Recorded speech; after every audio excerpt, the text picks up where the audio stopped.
안녕하세요. 저는 올해 55살이 되는 여자예요. 제 나이 정도가 되면 자식들이 제 앞가림을 할 수 있을 정도의 나이가 됩니다. 성인이 되었거나 성인을 앞두고 있는 나이거든요. 그래서 저희 네 가족에겐 앞으로 행복만 가득할 줄 알았습니다. 그런데 저의 어리석은 실수로 인해 저희 가족의 행복은 산산조각이 나게 되었습니다. 저도 제가 무슨 정신으로 그런 어리석은 실수를 하게 된 것인지 정말 알 수가 없습니다. 그로 인해 저는 아이들과 남편에게 몹쓸 짓을 한 엄마가 되어버렸어요. 그래서 지금까지 저희 가족들에게 용서를 구하고 있습니다. 몇 년 전에 비해서는 많이 나아졌지만 그래도 상처를 받았던 사실은 변함이 없는 것 같습니다. 한순간의 어리석은 실수로 돌이킬 수 없는 상황까지 치닫게 된 것이죠. 제 이야기를 듣고 여러분들도 저와 같은 실수를 하시지 말라는 의미로 이렇게 사연을 보내게 되었습니다. 제 남편은 젊었던 시절부터 참 성실한 사람이었어요. 연애를 한 당시에도 저만 바라봐주고 배려해주던 사람이었죠. 그 모습에 반해 저와 남편은 결혼까지 하게 되었습니다. 결혼 후에도 남편은 정말 성실한 남편이었고 가정에 충실한 사람이었어요. 사실 저와 남편 모두 집이 가난했기에 결혼하는 과정이 여유롭지는 않았어요. 신혼생활을 반지하 단칸방에서 했으니 말 다 한 거죠. 처음엔 그 단칸방에 보증금도 모자라서 남편의 누나에게 보증금을 빌려 단칸방에 월세살이를 하며 신혼생활을 시작했습니다. 지금은 번듯하고 유명 브랜드 아파트에 살고 있으나 여기까지 오기에 참 많은 시간이 걸렸어요. 남편은 성실함이 무기였던 사람이었고 이날 이때까지 한 번도 소홀히 살지 않았습니다. 매일 새벽같이 기상해서 회사로 출근을 했고 항상 늦은 밤이 되면 집으로 돌아왔죠. 그럼에도 불구하고 하나뿐인 마누라가 힘들지도 모른다며 가사일도 많이 도왔어요. 그렇게 저희는 참 행복했습니다. 당연히 아이들도 낳았고요. 지금은 첫째인 아들은 대학에 입학을 한 후 1년 정도 다니고 군대에 가 있고 둘째인 딸은 고등학교 3학년인 수험생입니다. 제 어리석은 실수는 지금으로부터 3년 전으로 거슬러 올라가요. 첫째인 아들을 대학에 보내기 무섭게 딸아이가 고등학교에 입학하는 나이가 되었습니다. 아들은 대학에 입학하니 정말 고삐가 풀린 망아지처럼 술을 퍼먹고 밤 늦게까지 놀며 집에 잘 들어오지도 않았죠. 사내 아이라 큰 걱정은 하지 않았지만 적당히 해라 주의만 줄 정도였죠. 그쯤엔 딸아이도 고등학교에 입학을 하더니 독서실을 가겠다고 하더라고요. 학원에 독서실까지 가는 딸아이는 항상 밤 12시가 돼서야 집에 들어왔어요. 저는 전업주부여서 새벽같이 일어난 남편을 출근시키고 그 뒤에 딸아이를 등교시키고 나면 밤이 늦을 때까지 집에 혼자 있어야만 했습니다. 아들놈은 어디에 퍼질러져서 놀고 있는 건지 알 수도 없었죠. 간혹 아들이 집에 있다고 하더라도 오후 내내 침대에 누워 자기만 했기에 제가 혼자 있다는 사실은 다를 바가 없었습니다. 그렇게 쳇바퀴 같은 시간을 보내고 나니까 점점 사람이 우울해지더군요. 무엇을 해도 기운이 없고 집에 혼자만 있다는 생각을 지울 수 없을 때가 되었을 때쯤 저는 동호회에 가입을 했습니다. 적적함을 채우기 위해서 말이죠. 남편도 제가 동호회에 가입한다는 소리를 듣더니 너무 좋다며 잘된 것 아니냐며 함께 기뻐해 주었습니다. 동호회에 가입을 하고 싶어도 제가 할 줄 아는 것이 아무것도 없더라고요. 이 나이가 되도록 집에서 살림만 하고 살았으니 뭐 할 줄 아는 것이 있어야죠. 제게 있는 것은 건강한 두 팔과 다리뿐인 것을요. 그래서 전 만만해 보이는 등산 동호회에 용기를 내어 가입을 하게 되었습니다. 막상 낯선 사람들이라고 생각을 했었을 땐 두려운 마음이 조금 있었는데 회식도 하고 얘기도 해보니 친구가 생긴 것만 같아 너무 재미있고 신이 나더라고요. 솔직히 먹고 사는 문제랑 애들 키우는 것에 바빠 이젠 주위에 남은 친구도 없었는데 너무 좋았습니다. 그렇게 저는 동호회에 점점 녹아 들어갔어요. 그런데 등산을 막상 해보니까 등산 동호회를 제일 만만하게 생각을 했었는데 전혀 만만하지 않더라고요. 전 제가 건강한 신체를 가지고 있어서 괜찮을 것이라고 생각을 했는데 등산 과정 자체도 참 험난하더군요. 나이가 나이인지라 까딱 미끄러지면 큰일이 날 수도 있고 그러니 겁도 나고 그랬습니다. 무사히 등산을 완료해도 다음 날엔 끔찍한 근육통이 기다리고 있었죠. 그날도 그랬습니다. 여느 때와 다를 바 없이 동호회 사람들과 등산을 하게 되었는데 제가 젖어있는 나무 뿌리를 밟고 주르륵 미끄러진 적이 있어요. 엉덩방아를 찢고 말았죠. 그런데 일어나려는 과정 도중 발목이 찌릿하더니 삔 것 같더라고요. 그때 저희 동호회 회장님께서 제게 다가왔습니다. 괜찮냐 물으시곤 가방에서 압박붕대를 꺼내 제 발에 돌돌 감아주시고는 저와 함께 하산을 하셨죠. 동호회 부회장님께 다른 회원들을 맡기고 난 뒤 말이에요. 저는 회장님의 부축을 받으며 안전하게 산을 내려올 수 있게 되었고 그 뒤 바로 병원으로 향했습니다. 병원에서는 인대가 늘어났다고 조심하셔야 한다 하시며 응급처치를 참 잘했다 하시더라고요. 진료가 끝나고 난 뒤 저는 회장님께 감사하다며 인사를 드렸고 식사 대접을 하겠다고 했어요. 그때부터였습니다.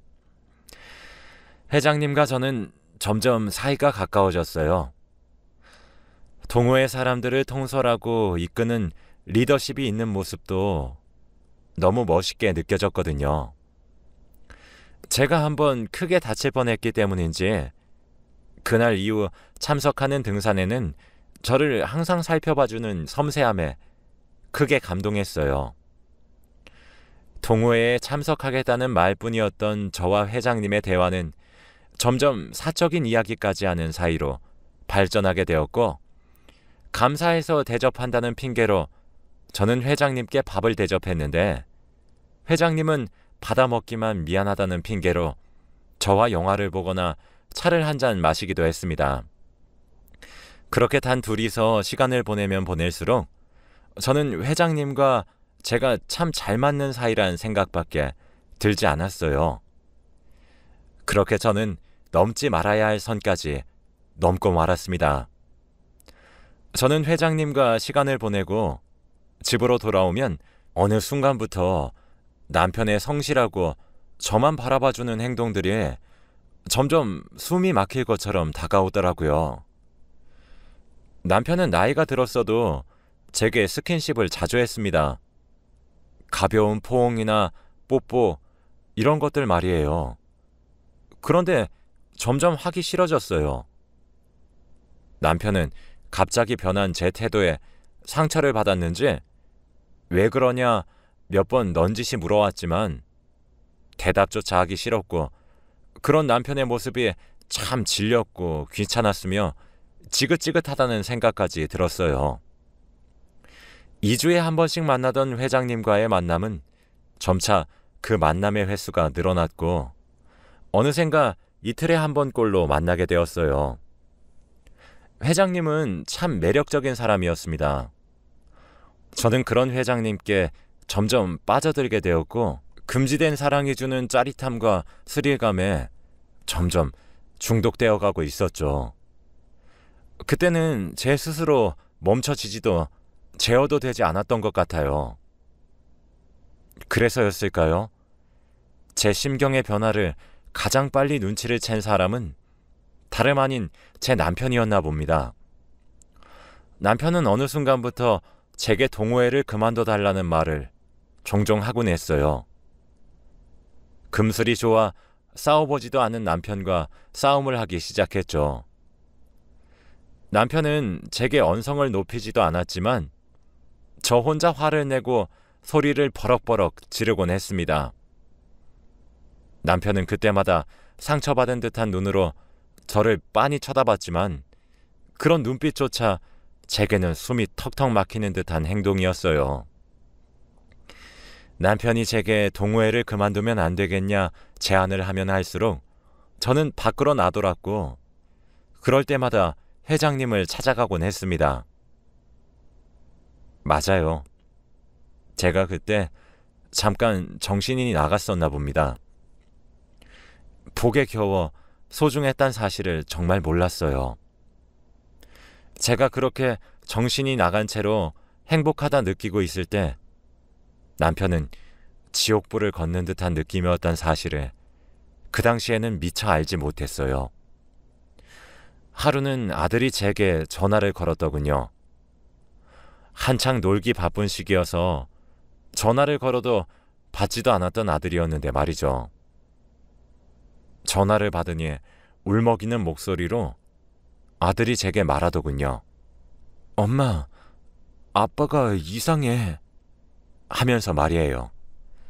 무슨 소리냐고 되묻자 아들은 집에 왔는데 아빠가 이상해. 지금 119에 신고해서 곧 있으면 구급대원들이 도착을 한대. 엄마도 바로 병원으로 와. 라고 하더군요.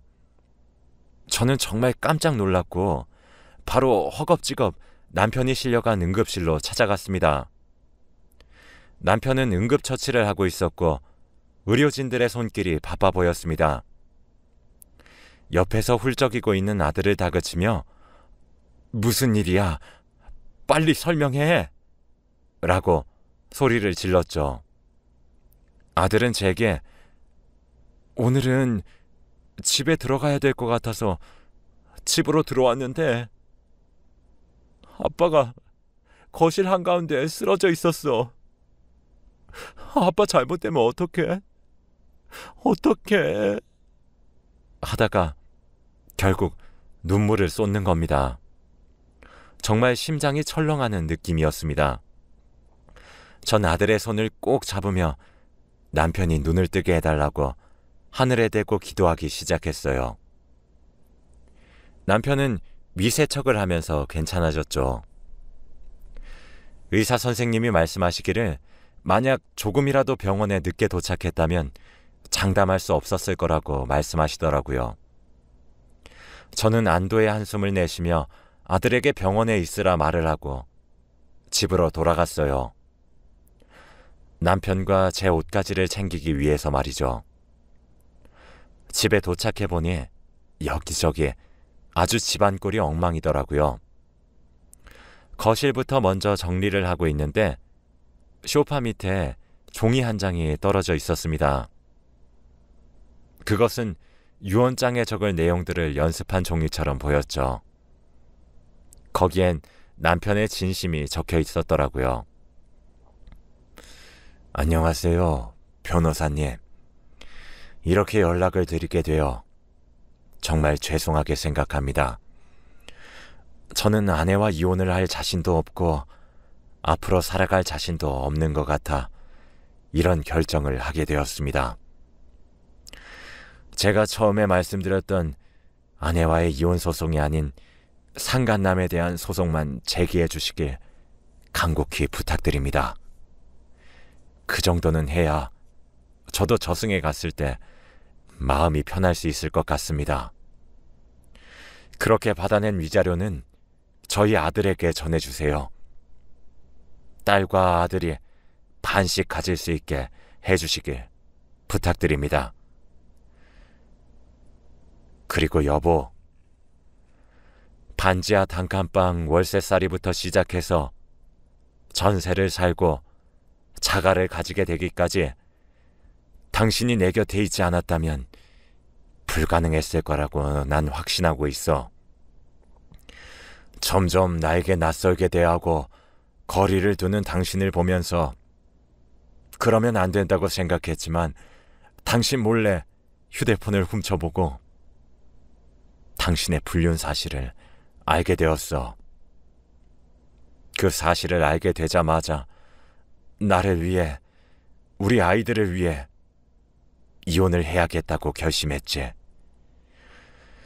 그렇게 변호사님을 찾아가게 된 거야. 그런데 변호사님이 내게 처음 해보라고 하신 일이 그간에 있었던 결혼 생활을 요약해서 적으란 일이셨어. 그동안 결혼 생활을 하면서 나는 당신과 행복했고 아름다운 추억들밖에 적을 수 없었지. 그랬던 당신과 도무지 이혼을 할 수가 없었어. 그러니 내 선택 이해해줘. 우리 딸과 아들아, 너희 엄마를 너무 원망하지 말았으면 좋겠다.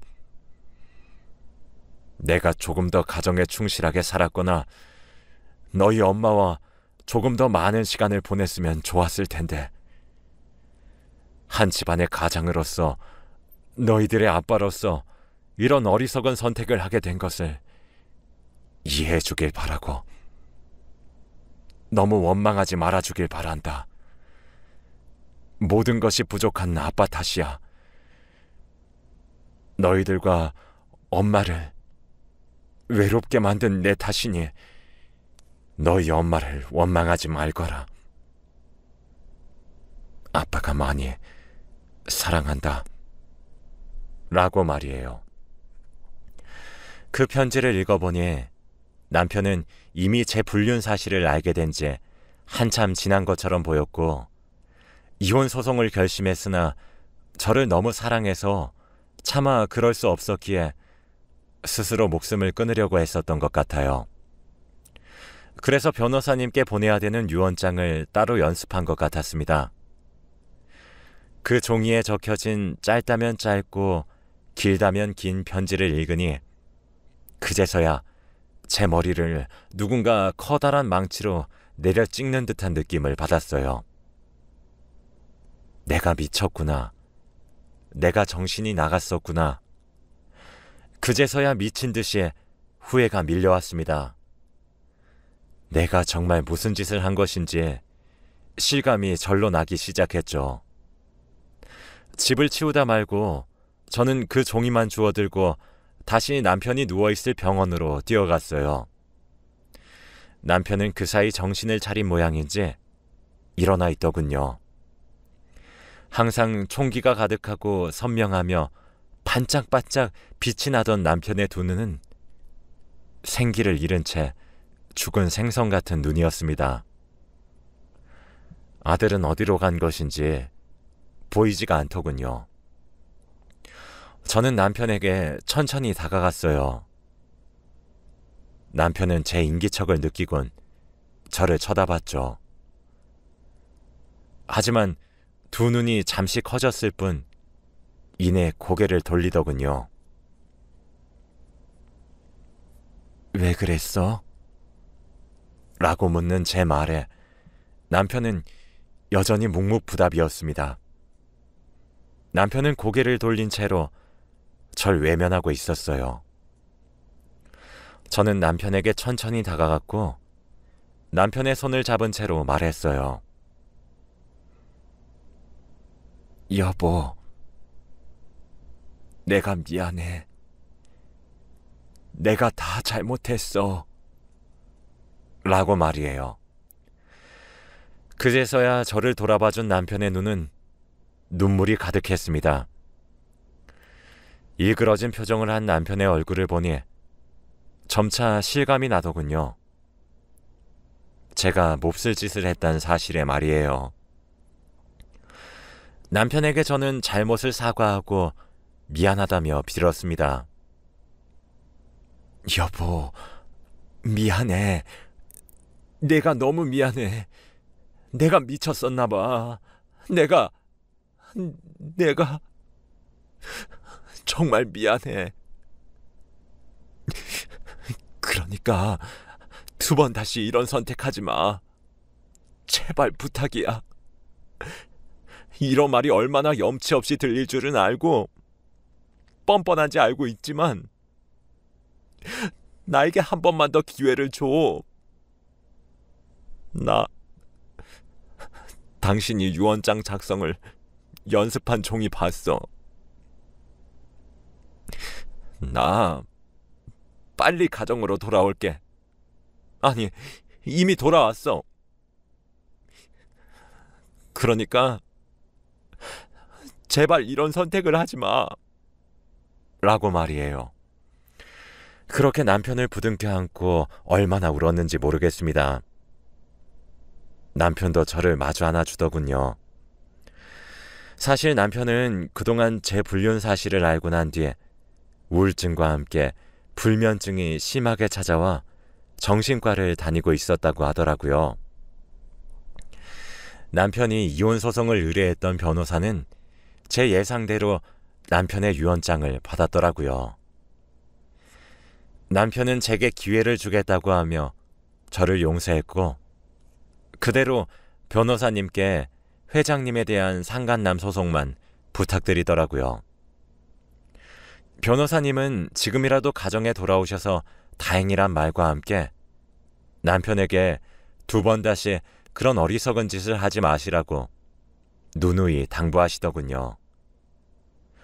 저는 자진해서 제 휴대폰을 드렸고 상간남 소송은 수월하게 진행이 되었습니다.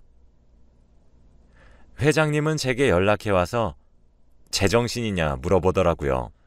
전 그저 미안했단 대답만 하며 전화를 끊었습니다. 결국 위자료로 저희는 3천만 원을 받을 수 있었어요. 물론 소송을 하는 과정에서 딸과 아들은 커다란 상처를 입게 되었습니다. 유독 아빠를 따르던 딸은 저를 미친 듯이 원망했고 아들도 커다란 충격에 빠졌어요. 딸과 아들은 제게 미친 것이 분명하다며 비수 같은 말을 많이 하기도 했습니다. 할 말이 없더군요. 부모로서 아이들에게 모범을 보여도 모자란데 아이들이 하는 말이 제게 비수처럼 꽂혀도 저는 받아들여야 한다고 생각했어요. 아이들에게 미안하다고 용서를 구했죠. 그게 지금까지 이어오고 있습니다. 그로부터 3년이 지났지만 아이들은 여전히 제게 냉랭하며 아이들의 아빠에게 이혼을 권유하고 있습니다. 솔직히 그런 아이들의 태도에 상처가 없다고 하면 거짓일 거예요. 하지만 저렇게 커다란 상처를 가질 정도였구나 라는 생각이 들게 되면 입이 10개라도 할 말이 없어집니다. 남편은 저를 용서하였다고 말을 하지만 저는 남편에게 끊임없이 용서를 구하는 중이에요. 아직도 남편이 저 때문에 그런 선택을 했다는 것이 믿기지도 않고 믿을 수도 없는 것 같아요. 저는 남편의 커다란 사랑을 깨닫게 되어 너무 미안할 뿐입니다. 그리고 그런 남편을 참 많이 사랑하고 있어요.